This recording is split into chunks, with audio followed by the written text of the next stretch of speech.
Hello అండి, welcome to my channel Kevin creations. ఈరోజు మనం చూసే వీడియోలు ఏంటంటే చింతకాయ పచ్చడి ఎలా తయారు చేయాలో చూద్దాం. కావాల్సినవి ముందుగా పచ్చి చింతకాయ, వెల్లుల్లి, పండు మిర్చి. తయారీ విధానం: మనం పచ్చి చింతకాయలో ఉంది తొక్కంతా తీసి దాంట్లో సాల్ట్ యాడ్ చేసి ఓవర్నైట్ నానబెట్టుకోవాలి. అలా ఎందుకంటే దాంట్లోని గుజ్జంతా చింతపండును సాల్ట్ యాడ్ అయ్యి మంచి ఫ్లేవర్ యాడ్ అవుతుంది కాబట్టి, సో కొంచెం మగ్గితే ఈజీగా అవుతుందని. అలాగే నీట్గా తొడిమెలు అవి లేకుండా, తడి లేకుండా, డస్ట్ లేకుండా తొడిమెలు తీసి మంచిగా క్లాత్తో క్లీన్ చేసిన పండుమిర్చి. ఈ చింతకాయ తొక్కకి ఏంటంటే కేజీకి పావు కేజీ చొప్పున సాల్ట్ అనేది పడుతుంది. సో ఇక్కడ నేనైతే 2 kgs తీసుకుంటున్నాను. సో 1/2 kg సాల్ట్ యాడ్ చేస్తున్నాను. సో చింతకాయని ఆల్రెడీ ఓవర్నైట్ సాల్ట్ వేసి నానబెట్టుకున్నాం కాబట్టి ఇలా దంచుతున్నాను. ఎందుకంటే గింజలు అవి ఈజీగా రావడం కోసం అలా రోట్లో వేసి కొంచెం దంచుతున్నాం అంతే.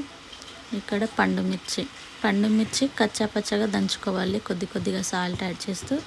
ఎందుకంటే ఫైన్ పేస్ట్లా అయితే అవ్వదు, పండుమిర్చి గింజలు అవి గట్టిగా ఉంటాయి కాబట్టి కొంచెం కచ్చా పచ్చగానే దంచుకోవాలి. సో ఇక్కడ వీడియోలో చూపిస్తున్న విధంగా రోట్లో వేసి కొద్దిగా దీంట్లో సాల్ట్ యాడ్ చేస్తూ దంచుతున్నాము చూడండి. అండ్ అలాగే వెల్లుల్లి, మనం తొక్క తీసి పెట్టిన వెల్లుల్లి కూడా యాడ్ చేయాలి.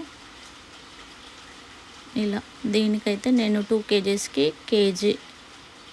కేజీ వరకు వెల్లుల్లి తీసుకున్నాను.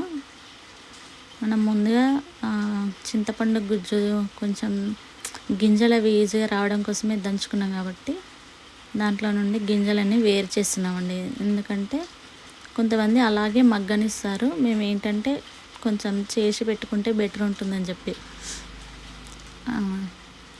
ఆల్రెడీ దంచిన పండుమిర్చి పేస్ట్లో గింజలు లేకుండా చింతపండు గుజ్జును యాడ్ చేస్తున్నాము. సో రెండింటిని కలిపి మగ్గబెట్టితే మనకు కావాల్సినప్పుడు ఈజీగా ఉంటుంది. మనకు ఎప్పుడు కావాల్సినప్పుడు అప్పుడు తీసుకొని గ్రైండర్లో వేసి ఫైన్ పేస్ట్ చేసుకుంటే చాలా బాగుంటుంది. చింతకాయ పచ్చడిలో నెయ్యి వేసుకొని వేడివేడి అన్నంలో తింటే చాలా అద్భుతంగా ఉంటుంది. దీని టేస్ట్ అయితే మీరు కూడా ఒకసారి ట్రై చేయండి. ఇక్కడ చూడండి, పండుమిర్చి పేస్ట్లో చింతకాయ గుజ్జునంతా కలిపేసి మొత్తానికి కలిసేలా కలుపుతున్నాము. దీంట్లో వేసి ఇలా వీడియోలో చూపిస్తున్న విధంగా మొత్తం అంతా పేస్ట్, చింతకాయ గుజ్జున్న పండుమిర్చి పేస్ట్ మొత్తం కలిసిపోయిన తర్వాత చూడండి ఇలా ఉంది. దీని పేస్ట్ అయితే ఫైనల్ ఇలా ఉంది. ఇది అయిపోయిన తర్వాత తొక్క తీసిన వెల్లుల్లి ఉన్నాయి కదండి, సో దీన్ని కూడా మనం ఏంటంటే కచ్చా పచ్చగా దంచుకుంటున్నాము, ఫైన్ పేస్ట్లా కాకుండా. దీంట్లో కూడా సాల్ట్ యాడ్ చేస్తూ కచ్చా పచ్చగా దంచుకొని, ఇక్కడ వీడియోలో చూపిస్తున్న విధంగా కచ్చా పచ్చగా దంచుకొని చింతకాయ పండుమిర్చి పేస్ట్ ఆల్రెడీ అవి రెండింటిని కలుపుకున్నాం కదా, దాంట్లోనే ఈ వెల్లుల్లిని కూడా మనం కొద్దిగా సాల్ట్ యాడ్ చేస్తూ కచ్చా పచ్చగా దంచుకొని కలుపుకోవాలి. సో ఇలా మూడింటిని ఇట్లా కచ్చా పచ్చగా దంచుకోవడం వల్ల ఏంటంటే మనకు కావాల్సినప్పుడు మిక్సీలో వేసుకొని ఫైన్ పేస్ట్ చేసుకోవడానికి ఈజీ ఉంటుందన్నమాట. సో అలా ఇక్కడ చూడండి, వీడియోలో చూపిస్తున్న విధంగా ఆల్రెడీ చింతకాయ గుజ్జు పండుమిర్చి పేస్ట్లో వెల్లుల్లి కూడా యాడ్ చేస్తున్నాము.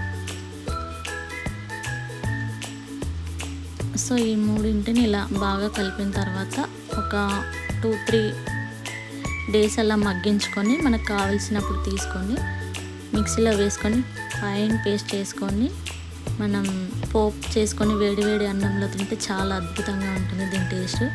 మీకు కావాలంటే ఒకసారి ట్రై చేయండి, నాకు కామెంట్ చేయండి ఎలా ఉందో.